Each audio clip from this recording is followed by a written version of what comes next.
다행히 이 여인은 바로 이제 응답을 받았지만 어떻게 보면 지금 이 시간에 또 어떤 성도님들은 응답이 전혀 없거나 시간이 많이 흘러서 응답되는 경우도 있기도 한데 왜 어떻게 이 침묵의 구간을 어떻게 바라보고 이해하면 좋을지 우리 목사님들께서 주시면 너무 좋을 것 같습니다.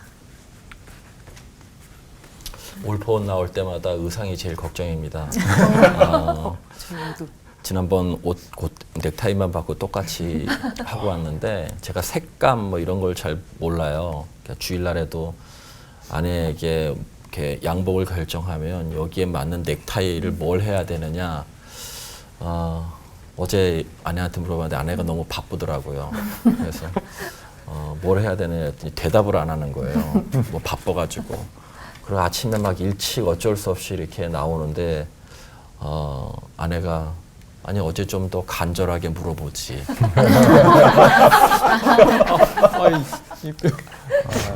저는 그런 것 같아요. 이게 간절하게. 믿음이라고 하는 것은 성경에 또 보면 예수님이 침묵하셨지만 이 침묵이 거절이라고 성경에 써 있지 않거든요. 이 침묵이라고 하는 것은 예수님이 이 침묵의 과정 가운데 내가 어떻게 반응하는가라고 하는 것을 보시는 시간이고 우리 역시 예수님이 우리에 대해서 어떻게 은혜를 베푸시는지 기다리면서 보는 시간인 거거든요. 믿음이라고 하는 건 신학적으로 하나님의 자기 계시에 대한 인간의 책임적 반응이다 이렇게 이것만큼 저는 좋은 믿음의 신학적으로 설명할 때 하나님의 자기 계시 예수 그리스도를 이 땅에 보내주셨던 그 사랑 그분에 대해서 우리가 반응하는 것 책임적으로 어떻게 반응하는 것 태도의 문제거든요. 결국 예수님께서 침묵하셨을 때 내가 그때 어떤 태도를 취하느냐라고 하는 것 저는 그때도 여전히 기다리든지 간절하든지 하는 그러나 반대의 것들도 많이 있겠죠. 불평, 불만, 원망, 좌절, 낙담, 신앙을 포기하는 것 저는 그런 과정 가운데서도 책임적으로 반응하는 것은 은혜를 더 구하며 저희 아내가 좀 더 간절하게 구하지라고 얘기했던 것처럼 그러면 해줬을 거라는 거예요. 근데 급해서 그냥 이렇게 나왔어요.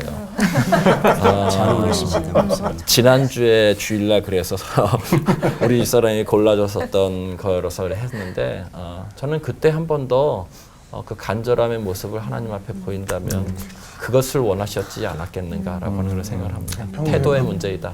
작년에 우리 교인들하고 출애굽기 공부를 했어요. 은혜가 참 많았는데 출애굽기를 보면서 이 침묵을 제일 길게 경험한 사람이 누군가 하면 바로 모세였던 것 같아요. 스로보니게 여인은 잠깐이었는데 모세는 40년 이제 경험을 하잖아요. 하나님의 침묵이.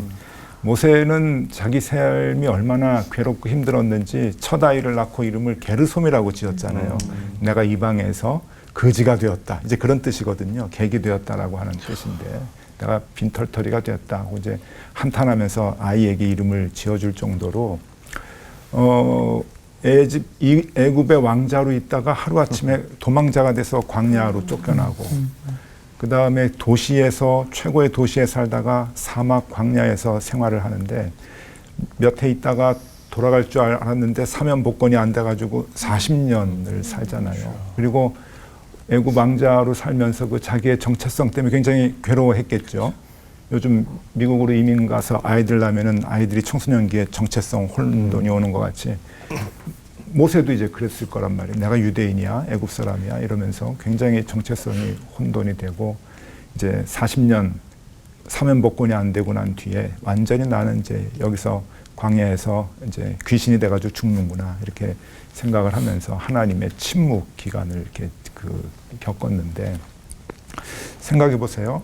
그 까다로운 이스라엘 백성을 애굽에서 끌어내가지고 한 민족이 국가가 되기 위해서 40년 동안 인도하기 위해서는 어떤 지도자가 필요한가 하면은 광야를 잘 아는 사람이 필요하고 광야도 그냥 조금 가가지고 경험한 사람이 아니라 40년을 살아본 사람이 40년을 데리고 갈 수 있잖아요. 그 다음에 이스라엘 사람들이 내 지도자라고 생각한다면 그건 유대인이 돼야 되고 그 다음에 그 리더의 역할을 하기 위해서는 이집트 왕궁에서 훈련을 받았어야 됩니다. 다 다 디테일하게 하나님이 계획하시는 거예요. 그래서 모세밖에 할 수 없는 자리로 하나님이 만드신 거죠. 그러니까 투자 비용이 굉장히 비싸게 든 거예요. 투자 비용이. 그게 하나님의 침묵은 완성시키는 하나님 만들어가는 과정이다. 그것만 알면은 침묵을 좀 참을 수 있을 것 같아요. 그게 안 되니까. 그러니까 40년 안 됐으면 그냥 끝까지 참으시는 게 좋을 것 같아요. 그 가운데서도 일하고 계신 하나님에 대한 믿음을 예. 잊지 말아야 되겠네요. 침묵은 저를 발견하게 하시는 것 같습니다. 저희 어머님이 이제 그 코마 상태로 누워 계시니까 저는 저희 어머니 믿음은 너무 좋으시거든요. 눈 뜨면 기도하고 앉으면 또 위로하고 허튼 삶을 사는 걸 본 적이 없거든요. 참. 그래서 제가 무슨 일만 생기고 교회에 문제가 생기고 고민거리가 있으면 어머니께 얘기를 했어요. 하나님보다 빠르잖아요. 바로 지혜도 오고. 제가 어머님이 딱 이렇게 누우시는 순간 알았어요. 내가 마마보이였구나. 50 넘어서 알았어요. 전 몰랐어요. 그래서 제가 물어볼 때가 하나님밖에 없더라고요. 제가 얼마나 하나님을 간절하게 찾지 않았는지를 알겠더라고요. 응답을 안 주시면 그냥 애가 달아서 전전긍긍하게끔 해야 되는데 빨리 전화해서 기도 부탁해야 되겠다. 근데 그런 기도 부탁할 곳이 이제 없어진 거예요. 그리고 여전히 침묵 가운데 지금도 이제 5년째를 흘러가는데 저를 하나 이렇게 발견하기 위해선 이런 하나님의 침묵은 또 필요한 거구나. 그래서 하나님의 침묵은 저를 정확하게 발견하게 하는 시간이다. 이렇게 한번 생각해 보고 싶습니다.